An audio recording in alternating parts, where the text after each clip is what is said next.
Hi everyone, thank you for joining us and for sticking around. My name is Alex Lilburn. I'm a PhD candidate here in the Department of Film and Media Studies, and I'm joined by Philip Hoffman. That's okay. Get 2 claps out of the deal. So we've just watched 3 of Phil's films. We watched Deep One, Vulture, and Endings. Phil is the artistic director of the Independent Imaging Retreat, otherwise known as Film Farm, which has been going on in Mount Forest, Ontario since 1994. I'm wondering if you could just describe to everyone what Film Farm is, what goes on at the retreat, Yeah.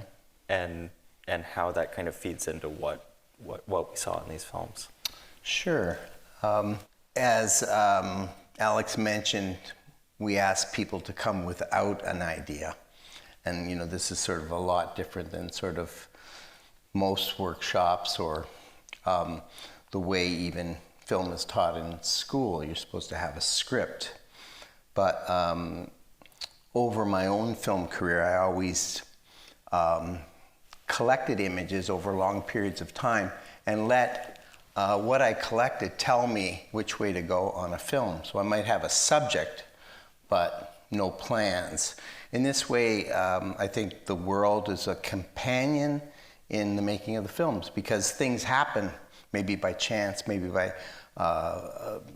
through mistakes that happen that can be signposts to tell you where to go.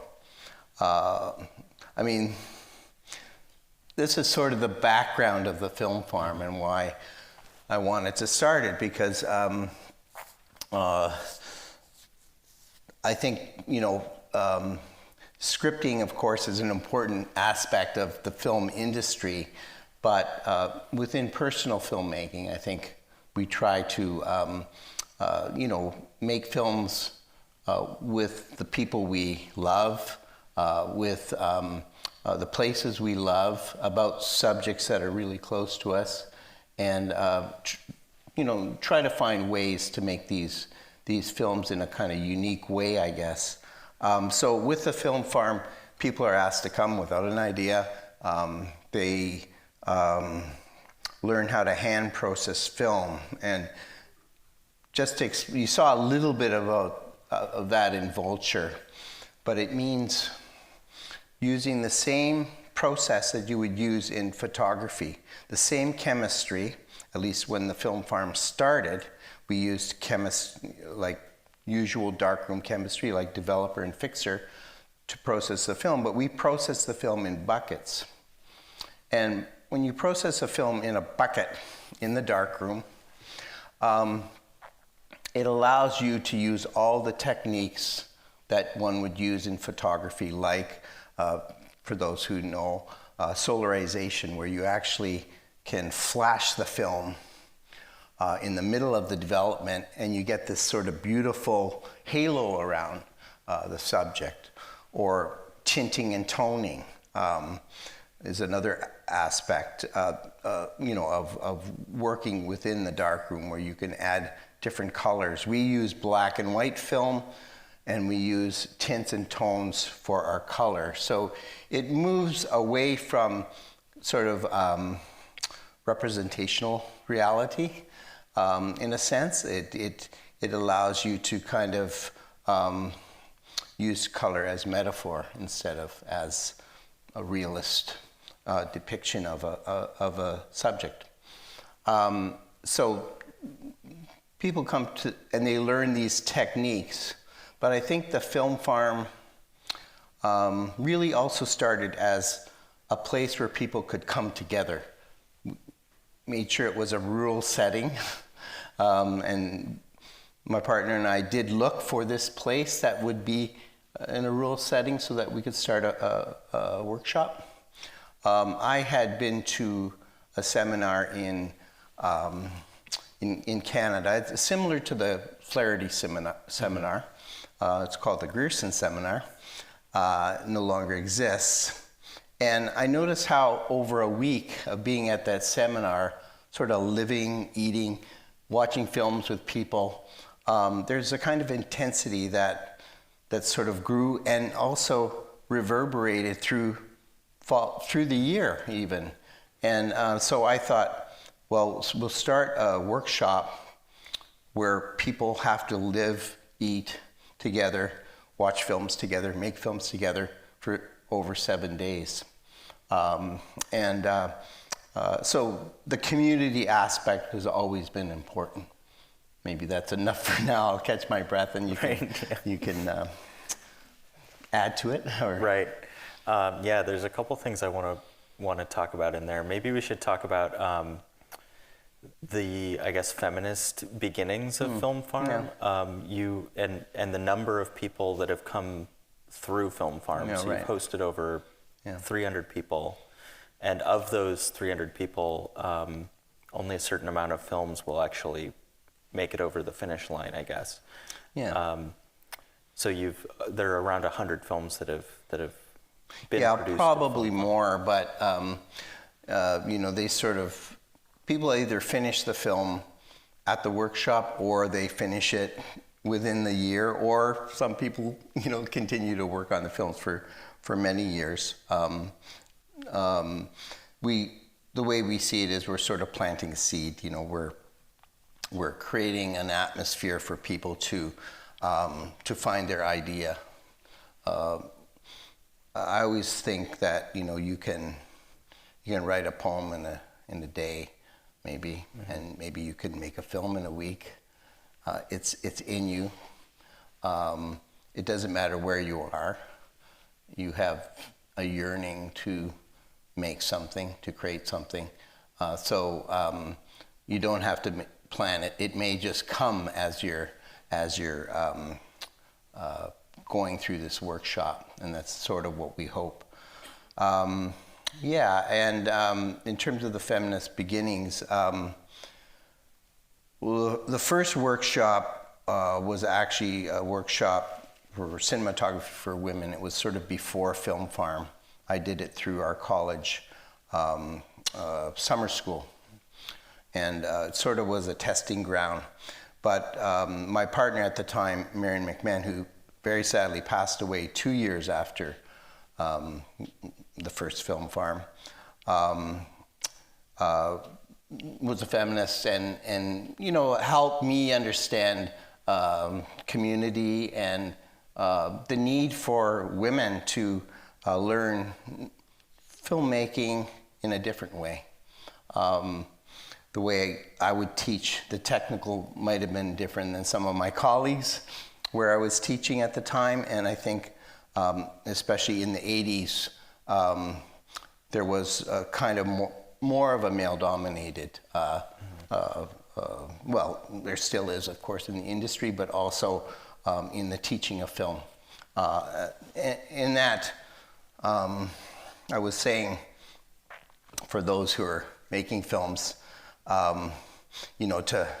to understand a light meter is very complex, and it could kind of block you from wanting to even learn filmmaking because it's so technical. So I would always give my students or people at the Film Farm a cheat sheet, very similar to the early Kodak cheat sheets where it says sunshine, shoot at f8, cloud with a bit of sun, 5.6, and so on. So the important thing was you don't want to get people discouraged, and you want people to kind of engage in their creativity from where they stand, from the kind of knowledge they have, the kind of filmmaker they are. They may not want to work in that kind of way. So I think the Film Farm, and I should say here, the Film Farm collective, we have 6 members. I'm going to name them. Rob Butterworth, Tara Jean Long, Christine Harrison, Deirdre Logue, and myself. And they're like one participant at the workshop called them the angels. They are suddenly there when you need them. And the ratio for staff to participant is 2 to 1. So there's one staff member for every 2 participants, which allows for a lot of help and assistance. And the Film Farm crew we're a well-oiled machine, as you would say. So I've kind of got into other areas there, but I think that's sort of part of, the fact that 2/3 of the participants have been women at the Film Farm. Someone made a calculation. These are some of the reasons. Not that you shouldn't apply if you're a man, because of course I don't want to discourage. But I mean, I think it's also the number of women that apply. There's definitely in that way. So the women have seen it as a place to go to learn about film. I want to go back and talk about the hand processing, and we can touch on Vulture with this too. We see in Vulture a really deep consideration and respect for the surrounding landscape, which was shot. The film was shot at the farm, but also in the past, decade or so, Film Farm has started moving toward using botanical processing, like we see in Deep One and the second half of Vulture. So I want to ask, why did Film Farm start moving toward using botanical processing? And also, can you explain how you do it? How do you develop film with plants? Yeah, I guess certainly it was the place to go as ecological issues came into the forefront. We started trying it out in around 2007. And it came from photography, where photos were processed using coffee, caffeinol, so, biological item. The acid that's in the plant resolves the silver halide, which is in the emulsion, and resolves it to metallic silver. You need a few other ingredients in your mixture, but they are all household items, something that you can buy easily. Ascorbic acid, vitamin C powder, and washing soda, sodium carbonate. So with a mixture of that and the plants, you can process film. And in these films, some of them you see, some of the botanical processed films, images there's a lot of scratches, and partially that's my own love. I'm interested in something that sort of pushes against the sheen of the digital screen to look at things a little bit different. But you can actually use a strainer and get rid of all that plant material when you process the film, and you won't get as many scratches. Also, the spaghetti style processing, which is we use buckets, will also create scratches because you're actually moving the film around. So there is another method you used, I think, the Lomo tanks that you can load up. It takes a longer time until you get the knack of it, but you can also use that, and you would end up with a cleaner black and white film like you see at the beginning of Vulture.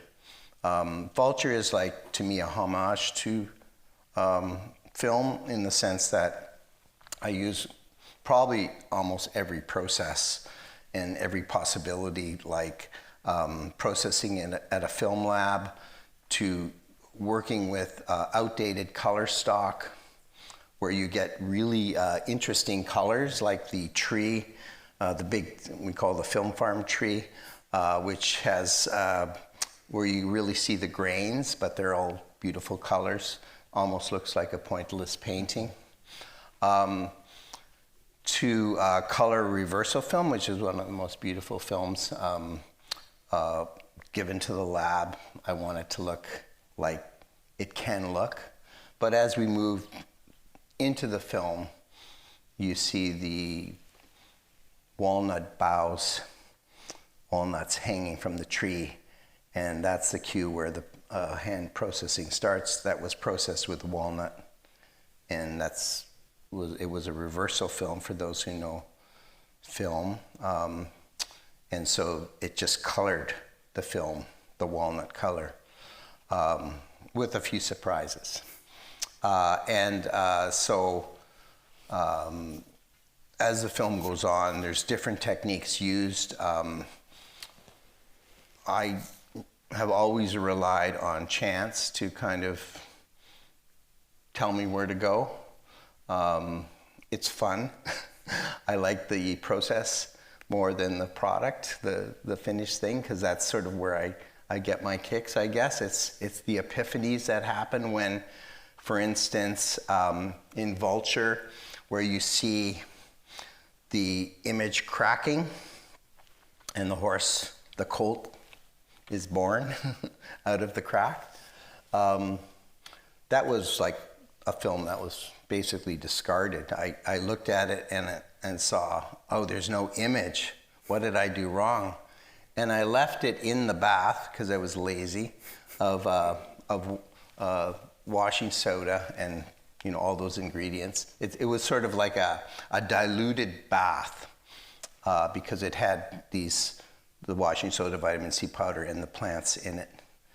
And I forgot about it. I went down and was getting some gardening tools in the basement where my winter dark room is. And that was the film that I should take a look at that. And decay had happened. And the goat and the colt were kind of coming out of this strange array. And you see this, almost it looks like the universe later with all the kind of light. So, I mean, to me, like, what can be better than that in filmmaking? Like these kinds of things that can happen. And again, you're kind of in partnership with the world here where, okay, thank you. I'll take that. And what could I do with that? So that is the idea of process cinema. There was a book that came out by my partner, Janine Marchessault, and Scott McKenzie, who were both cooks at the film farm. So while they were cooking at the film farm, they were also cooking up this book, Process Cinema, which has been a really important book for this kind of filmmaking. So I'm just rambling. What's next? No, that's okay. I was going to ask you about the Process Cinema book. Yeah. So I'm glad you talked about it. Can you explain kind of what the idea of Process Cinema is with the participants at the film farm? Try not to overemphasize. Right. I try not to overemphasize the approach. People are coming to film farm from different places. So, to say to someone, everything is fine, if you make a mistake, it's still good. Like, that doesn't always work for everyone. Right. They may, it takes them a while to kind of let go of this sort of, protection of needing this planning and this scripting. And so it isn't like you have to make films like that. And we have, people have made many different films. But with Process Cinema, I've said it already, the world is a partner in the making of the film. And, some people think it's like processing. It is about processing as you go, but, developing film. But it's more than that. I think it's a philosophy, I think, that... in some way, in a project that you're working on, things happen. I mean, Carl Jung would call it synchronicity. I was very interested in that in my earlier years of filmmaking, and that somehow the making of a film is a kind of vessel that you're in, and you're making this project, and things happen within this energy, that as I say, tell you which way to go within the energy of making the film. So with that comes collaboration, I think, and working with people, and not thinking that your idea is always the right idea and the only idea, that you can work with others within your making. And so the whole spirit of collaboration is also part, I think, of process cinema. On that note, especially in regard to surprises in filmmaking, I should talk about endings. So we saw Vulture, which has a very suddenly frenetic ending, and then we also saw Endings. Could you explain the collaboration with Isaiah Medina? Yeah, Isaiah Medina is a fantastic filmmaker from Winnipeg, and he came to York University, where I have been teaching, and I was supervising him. He had made a film already that was shown in Berlin, and an experimental film called 8888, which I recommend to you.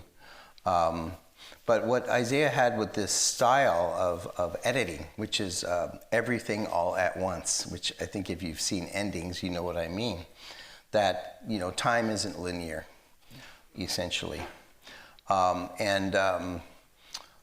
So I had this slow cinema moving through in Vulture, which allows you to engage with the animals, engage with the environment, the nature.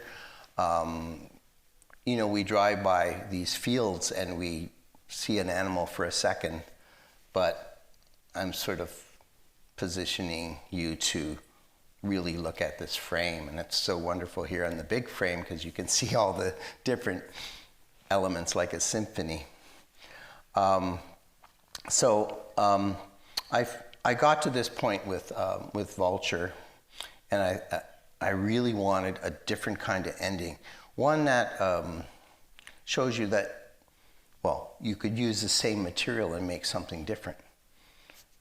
So I said, Isaiah, here is all the films, all the film of not just the film, but all the outtakes.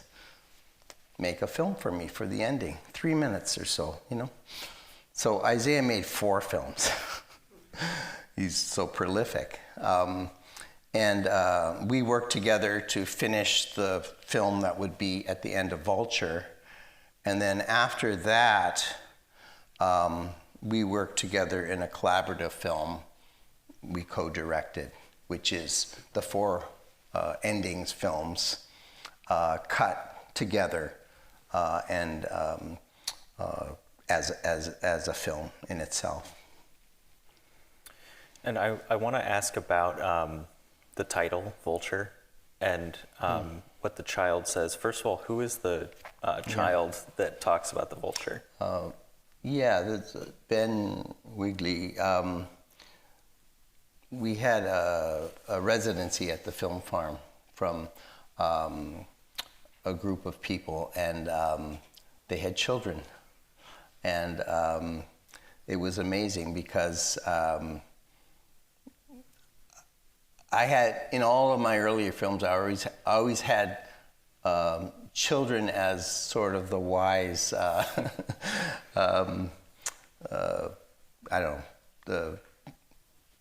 that a child has a lot of brilliance in them, just from their intuition. Mm-hmm. They have not been coerced yet. Right. And so I just asked him, he was very interested in animals and birds, and I just asked him and recorded him to tell me about the vultures. But prior to that, why vulture? Well, we have what I call a monument to analog in the back field, which is all the machines that were broken over the 30 years or 25 years or so that were no longer fixable. We made a sculpture out in the wild in the back. And one day my partner and I were going for a walk, Janine and I, and suddenly this huge vulture sprung out of the bottom of this sculpture. We went over and there was a nest there and eggs. Of course, we went back 6 hours later and they were all gone. They took them because we scared them out. But I don't know, it's those kind of moments that bring you into an understanding of what you're doing sometimes. And I thought about Vulture and its relationship to filmmaking. And the boy says that some of that. We use acid to process the film, and the vulture uses acid to digest the dead animals that it eats off the road. Vultures are group animals. They work together. And so are filmmakers that have a like mind that work in this way. Within the independent film community, there are 60 labs worldwide. Film Farm is one of them.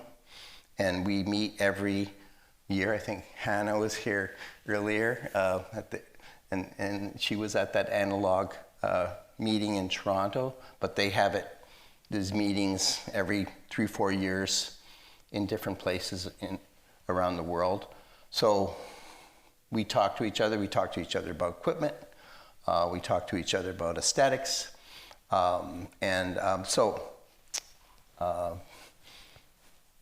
Vultures work together, and so do filmmakers. We have, the vulture has razor sharp eyes. They can see from quite a distance, and we hope that filmmakers do as well. There's a number of other things, but I think you get the idea that, and I must say that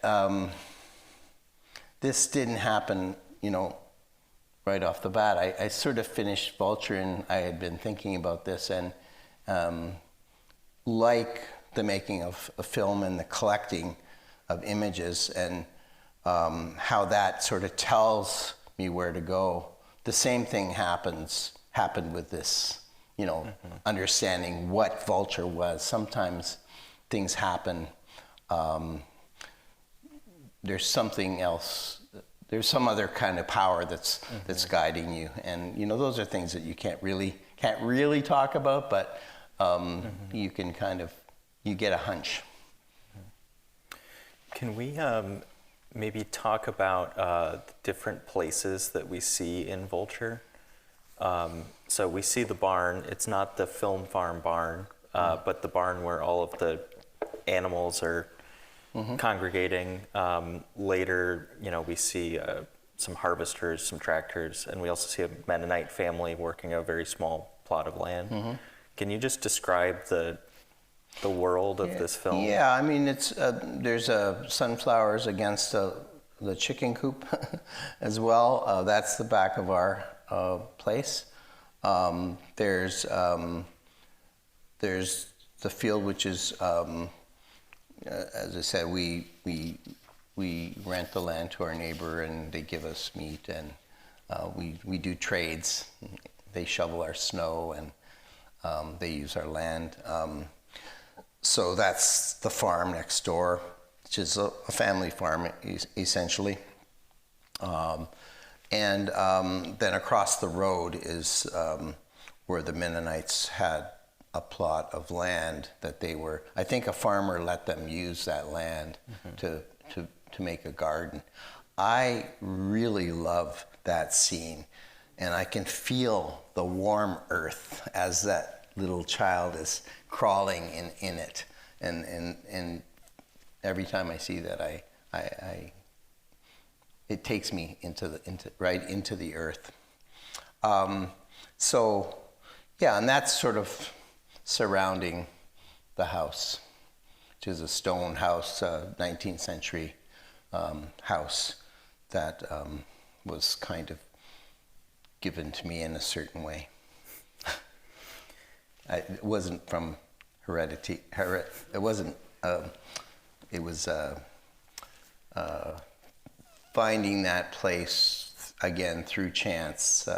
We were looking for a place to start a farm, to start a film farm, and we got the wrong directions and to this ad, and finally we found it, and it was the house next door. It was actually the house we were filming, and we thought it was way too big, and we just didn't even go in to check it out. But we pulled into the driveway of our farm, and my partner said, "Let's take a look. It looks abandoned." It just like went right in, and there was a real estate paper on the table. It was going up for sale the next day, and we had to buy it. I want to ask as well, so you mentioned your kind of relationships with your neighbors. One of the things I'm interested in that Film Farm is doing is a kind of collaboration with the Saugeen First Nation. Earlier today, we screened some films that had been produced by Film Farm participants. And you've also had this partnership with the Saugeen First Nation. Mm-hmm. I'm wondering if you could talk just a little bit about that partnership and how that came about. And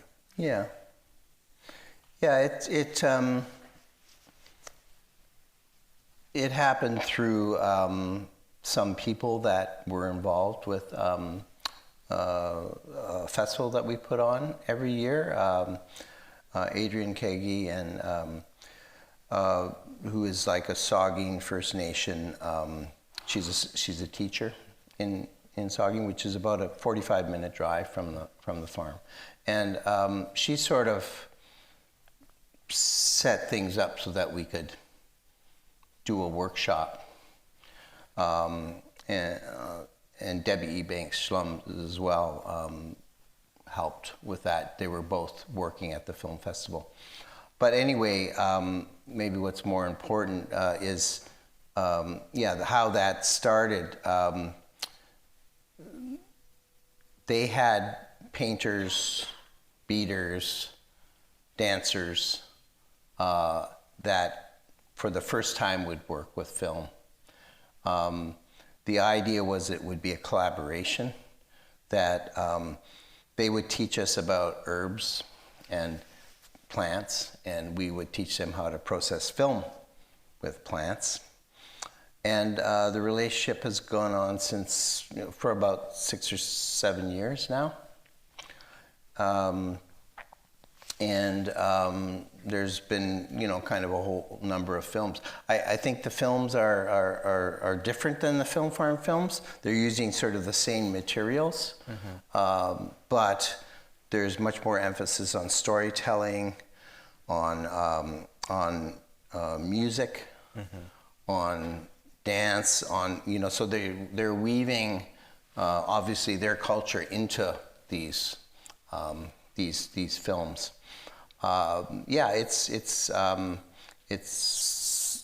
It seems to me a really important place to go with the Film Farm. It's very interesting to see the young filmmakers make they're not all young filmmakers. Some are older, but to make their second and third films, and how they're growing within that, and how they're taking the medium in a different direction maybe than some of the people that typically come to the Film Farm. Although some of them do then come to the Film Farm and integrate with Film Farm. So it's been an amazing teaching experience for me. There was with plants, you have to think about not clear cutting when you collect plants for processing. And Film Farm had a kind of rule: we would never take more than 25% of the plant, so that the plant could keep growing. And so when we had our first opening sort of ceremony with Saugeen First Nation, we had a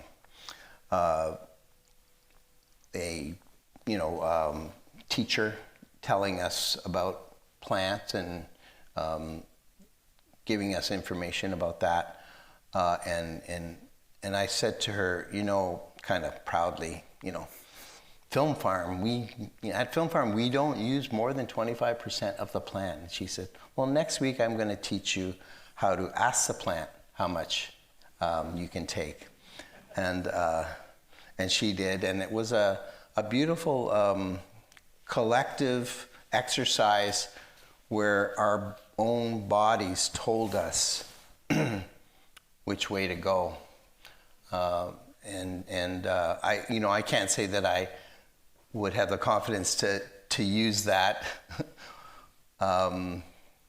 because I might stick to my 25% rule until I understand it more. But it was a lovely experience for all of us, and I think in that way, what's happened with Saugeen First Nation is then now reshaping Film Farm as well.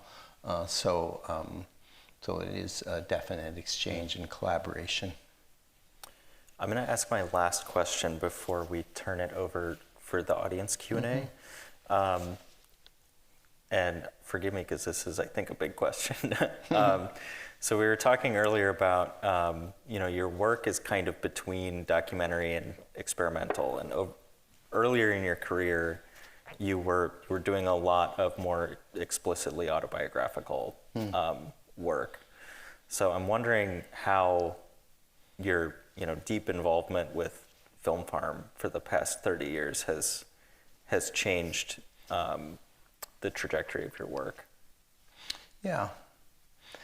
Well, when I was at college, I had a teacher, Rick Hancox, who had a teacher, George Semsel, who was actually an American filmmaker teacher, who talked about autobiography and talked about in order to make a film about the world, you have to first take a look at yourself.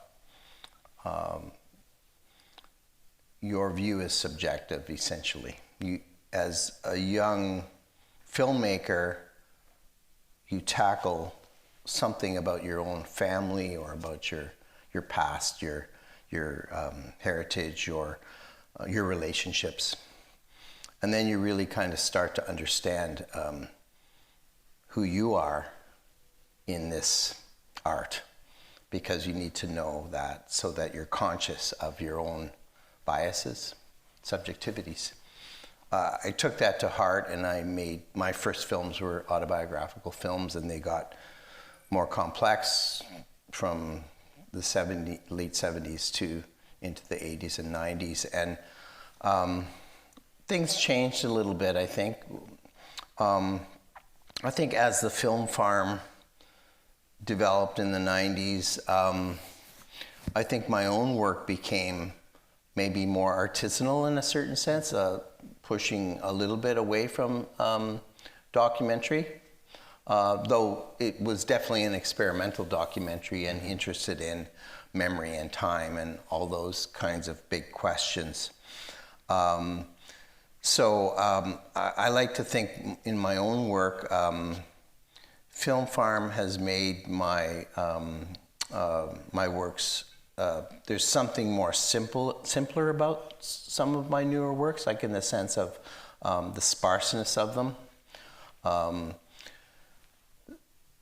Making a film that allows the viewer not to kind of be in my world, but to get into their own world, which I hope something like Deep One did, even though Deep One is an incredibly personal film. You would not really know it, but it's an allegory of my own fight with cancer. And, you don't need to know that, but I'll tell you now that during COVID, I was diagnosed with prostate cancer, and I used the film to kind of the decay at the end, to kind of come to terms that we all are going to decay. And so I think there's complexity in that, and I hope that maybe you get out of the film what you get out of the film. But for me, I'm still connected to the personal and the autobiographical in the making of these films.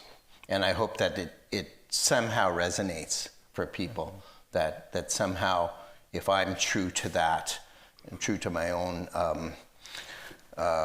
vision, and that somehow you'll feel it. And I can only hope that. I think now we'll turn it over to take some questions from the audience. Thank you. Fantastic experience, it really was. Tell me about sound in your film. Yeah, and lack of, but of course, as we know from John Cage, silence is sound. You feel the bodies around you. You hear their breathing. That can be used. It's very underused in media, of course, because we've got TV and phones and all that. But sometimes we had very pastoral scenes, very calming and beautiful scenes, with this sense of foreboding in the sound, sense of Okay. With Vulture in particular. Yeah. What's that all about? It's a drone. It's working with a drone. The reason, I would, as a teacher, I would say, what was it like for you? But, and you can all think that. But, we don't have that much time. So let me talk about it. There is a foreboding, because, and that sort of is the release that happens at the end, I think. These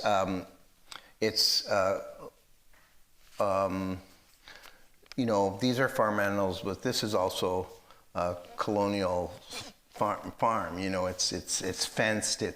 There's a whole history behind all of this, and so the foreboding is that this is not so pastoral. There's something underneath, and that's all with us. And it may not be in the film, up front, but it's in our lives, and I think it's in our consciousness now. I didn't want it to feel, I didn't want you to just see the beauty of it. I wanted there to be an uneasy feeling, so that at the end there's this release, and maybe the answer is at the end, where this way of seeing that I'm asking you to go into, this slow seeing and this careful seeing, is that there's another way to see it, and that in a time like we have today, we need to see things from different positions. I think we all know what that means. That it's really important to know that there's other ways to see the world, and so the film is sort of this. It ends with that, and it's a question at the end rather than, the answer. But it tells you that the whole world that I created is just a construction, and the ending is the ending, and is another way to see the world. Thanks. Thank you for the films. I first wanted to say I thought for Deep One, I could really feel the tribute to Rimmer and Snow even before their names appeared on screen, and even with Snow in particular, with his collaborations with Carl Brown there. But what I wanted to ask, as one of my favorite works of yours is Technologic Ordering, and I realized that on the credits of all of these, you still use a clearly sans serif digital use on this mostly analog film. I wonder what the role of the digital and technology is in your primarily analog practice. Yeah, it's a very good question.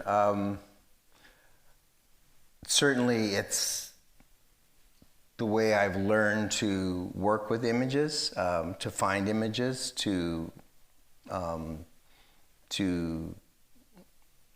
be able to quickly and easily express myself through with the digitals, whether it means slowing down, speeding up the image. Yeah, I guess it means I'm not a purist in terms of the analog. I think you probably caught that.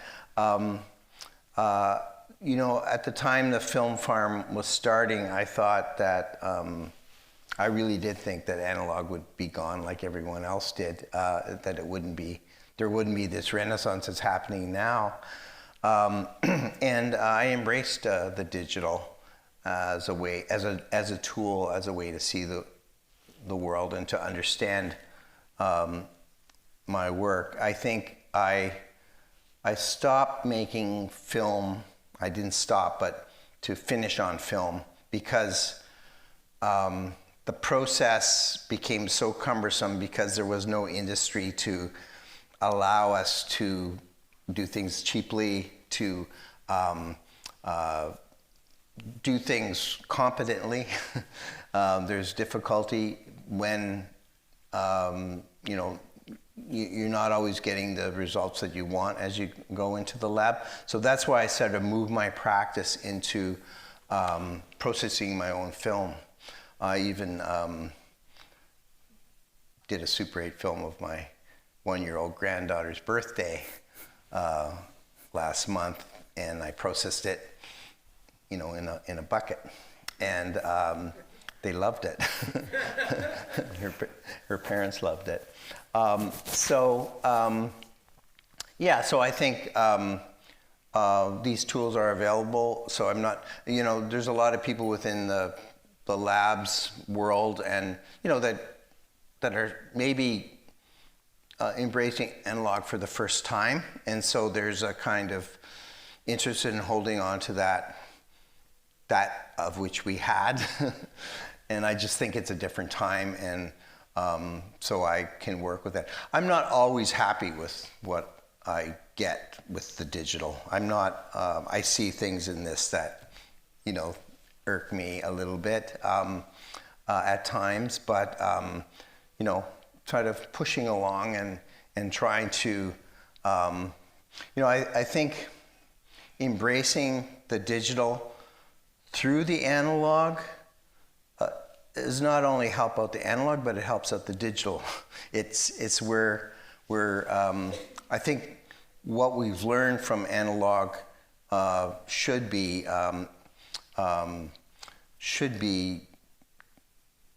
give us understanding of the digital. We can carry the analog into the digital, and I think it's a good time for that right now. You know, to kind of, you know, I say when people come to the Film Farm workshop, leave cell phones at the door, but that's pretty hard now. You know, I'd say that maybe 10 years ago I wrote that, and it's pretty hard now. So it's some other ways to kind of integrate the analog and digital. Thanks. I don't want to hog this all, but this is so fantastic. Do you edit in digital or do you edit in analog?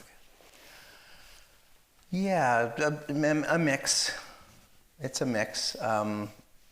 It depends what I'm doing. I mean, Vulture was pretty well all done in digital. So, yeah, sometimes they do rough cuts in film and then move them into digital. Yeah, it's again, it's sort of what I don't have like a set process, I guess. It's the best way to say it. I have a more selfish question. 5247 film. Do you know anybody who still works in it? Sorry, say that again. Kodak 5247 film. Do you know anybody who works in it? Well, that's a 35 mil film. 35 mil, and it's a reversal film, yeah. Yeah. No. Sorry. Right answer. I did do a film with just a cameraless film with flowers on 35 millimeter film with a flashlight, and it has ended up being a 10-minute film, which all that material is then taken into digital.